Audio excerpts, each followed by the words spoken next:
Welcome to Wesley and Alex's Ghost Town Extravaganza. Scattered across Iowa's farmland are the remnants of long-forgotten towns. Today, we will explore the history of these towns that have faded into distant memory. Ivanhoe, the first town on our journey, was laid out as a town in 1838. Located on the old Dubuque and Iowa City Road, Ivanhoe was made up of Czech immigrants looking for a new start in America. Notable residents of Ivanhoe include one of the first physicians in Linn County, Dr. Sam Grafton. George Green was both a lawyer and a schoolmaster in Ivanhoe before becoming Justice of the Iowa Supreme Court. Now, nothing is left of Ivanhoe but a small cemetery. One of the last remnants of Ivanhoe besides the cemetery is the aptly named Ivanhoe Bridge. However, by the 1920s, few Iowans could explain where the name of the bridge came from. Despite having a prime location on a river, Ivanhoe never became a prosperous city. As John Briggs wrote in 1921, "For some unaccountable reason, this crossing was never a popular place. The principal settlers either died or moved to Mount Vernon, Cedar Rapids, or Marion." According to one account, a flood so decimated the town that residents relocated to a nearby hill, and thus Mount Vernon was formed. It is not clear why Ivanhoe died out, but the cemetery will surely be here for years to come.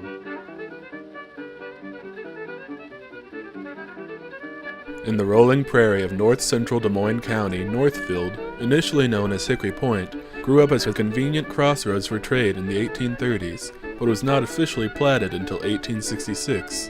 Next to Kossuth, Iowa's Chautauqua Park, Northfield Road leads to what remains of the town. At its peak, the village boasted a number of stores, a shoemaker, a school which started in 1837, a post office, a Methodist Episcopal church founded in 1855, a woolen goods factory, and 2 physicians. Northfield experienced a brief heyday in the 1850s and 1860s, but began to decline as business interests gradually migrated to the larger nearby towns of Mediapolis and Kossuth.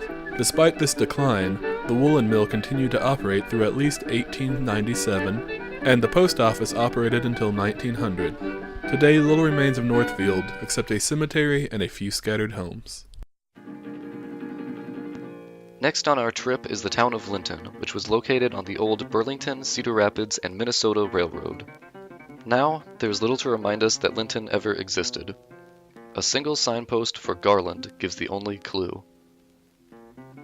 The few farmhouses dotting the horizon are a shadow of what Linton used to be. At its height, Linton boasted a post office, hotel, 2 general stores, a blacksmith, a wagon maker, and a carpenter. The Linton post office would run from 1847 until 1903. John H. McElhinney founded Linton in 1869 by turning 14 of his 240 acres into town lots. He also gave 11 acres to the Burlington, Cedar Rapids, and Minnesota Railroad on the condition they build a depot at Linton. By 1915, Linton had mysteriously changed its name to Garland.